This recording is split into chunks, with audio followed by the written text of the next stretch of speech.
नमस्कार, मैं हूं गौरव त्रिपाठी और आप देख रहे हैं कथा सरिता।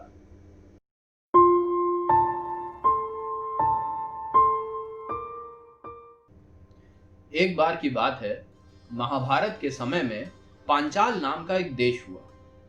इस देश के राजा द्रुपद हुए, जो द्रौपदी के पिता और पांडवों के ससुर थे। मगर द्रौपदी के जन्म से काफी पहले बहुत समय तक इनकी कोई संतान नहीं थी।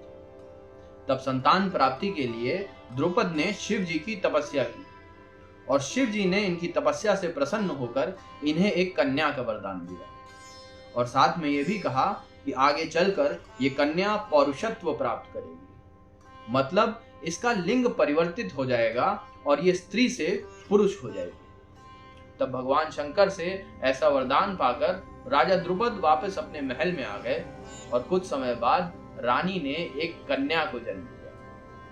तब महादेव की बात का स्मरण करते हुए द्रुपद ने राज्य में यह घोषणा करा दी कि उन्हें एक पुत्र हुआ है। उन्होंने इस कन्या का नाम शिखंडी रखा। शिखंडी जब थोड़ी बड़ी हुई तो द्रुपद ने उन्हें धनुर्विद्या सीखने के लिए आचार्य द्रोण के पास भेजा। ये शिखंडी पूर्व जन्म में काशी नरेश की बेटी राजकुमारी अंबा थी, जिसका गंगापुत्र भीष्म ने उसकी 2 बहनों के साथ अपहरण कर लिया था। तब अपने अपमान का बदला लेने की प्रतिज्ञा करते हुए अंबा ने प्राण त्याग दिए थे। शिखंडी को अपने पूर्व जन्म की बात का स्मरण था, इसलिए द्रोणाचार्य से उसने धनुर्विद्या ग्रहण की और एक अतुलित योद्धा बनी। शिखंडी जैसे जैसे बड़ी होती गई, उसके माता पिता की चिंताएं बढ़ती गई। विवाह के योग्य हो जाने पर रानी ने द्रुपद से कहा कि हमें महादेव की बात का विश्वास करना चाहिए और शिखंडी का विवाह एक कन्या के साथ ही करना चाहिए। तब द्रुपद ने रानी की बात मानते हुए दशारण देश के राजा हिरण्यवर्मा की बेटी से शिखंडी का विवाह किया। विवाह के बाद शिखंडी की पत्नी को उसके स्त्री होने का भेद पता चल गया और उसने ये बात अपनी कुछ सहेलियों से बता दी और सहेलियों से होते होते ये बात राजा हिरण्यवर्मा तक पहुंची। और जब राजा हिरण्यवर्मा को यह पता चला कि द्रुपद ने उससे झूठ बोलकर उसकी बेटी का विवाह एक स्त्री के साथ कर दिया है, तो वो क्रोध से आग बबूला हो गया। उसने कुछ साथी राजाओं के साथ मिलकर पांचाल देश पर आक्रमण कर दिया। द्रुपद चारों ओर से शत्रुओं से घिर गया और अपने पिता पे आए हुए इस संकट का दोष शिखंडी ने अपने ऊपर ले लिया और आत्महत्या करने का निश्चय किया। आत्महत्या करने के लिए शिखंडी एक गहन और निर्जन वन में गई और वहां पे जाकर आमरण अनशन करने लगी। उस वन में एक बहुत ही मायावी यक्ष रहता था, जो कि कुबेर का सेवक था। जब उस यक्ष ने यह देखा कि यहाँ पे एक लड़की अपने प्राण देने पर आतुर है, तो उसने उसके पास जाकर इस बात का कारण पूछा।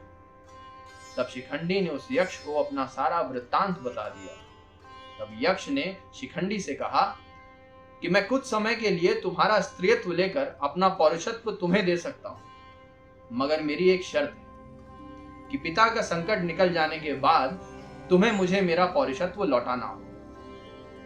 तब शिखंडी ने उस यक्ष की शर्त मान ली और उसी की माया से वो पुरुष हो गया। इस प्रकार पौरुषत्व प्राप्त करके वो वन से वापिस पांचाल देश हो गया। जब राजा द्रुपद को यह पता चला कि शिखंडी को पौरुषत्व प्राप्त हो गया है, तो उसने भगवान महादेव का धन्यवाद दिया और राजा हिरण्यवर्मा के पास एक संदेश भेजा। उस संदेश में उसने कहा कि शिखंडी के स्त्री होने की बात एकदम झूठी है और मेरे समधी होने के नाते तुम्हें मेरी सीमाओं से अपनी सेना वापस ले लेनी चाहिए। जब राजा हिरण्यवर्मा को द्रुपद का यह संदेश मिला, तो शिखंडी की असलियत जानने के लिए उसने अपनी कुछ दासियों को शिखंडी के महल में भेजा। जब उन दासियों ने भी वापस आके हिरण्यवर्मा को यह बताया कि शिखंडी वाकई में पुरुष ही है, तो वो बहुत लज्जित हुआ और उसने अपनी सेनाएं वापस ली। इस प्रकार अपने पिता को इस संकट से निकालने के बाद शिखंडी उस यक्ष का पौरुषत्व लौटाने वापस उस वन में गया, मगर उस वन में उस यक्ष ने उसे बताया कि अब वो उससे उसका पौरुषत्व वापस नहीं ले सकता। दरअसल हुआ यूं कि उस दिन शिखंडी के वन से जाने के बाद उस वन में यक्षराज कुबेर आए, जिनका स्वागत करने के लिए वो यक्ष नहीं जा पाया।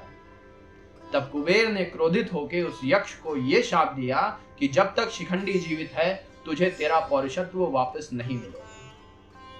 इस प्रकार महादेव की कृपा और यक्षराज कुबेर के शाप की वजह से शिखंडी आजीवन स्त्री से पुरुष लिंग में परिवर्तित हो गया और अपनी प्रतिज्ञा के अनुसार महाभारत के भीषण युद्ध में उसने भीष्म का वध किया। जैसे उसका भला हुआ वैसे सबका भला।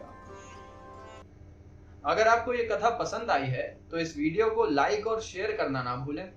अगर आप ऐसी और कथाएं सुनना चाहते हैं तो इस चैनल को सब्सक्राइब जरूर करें। शुक्रिया।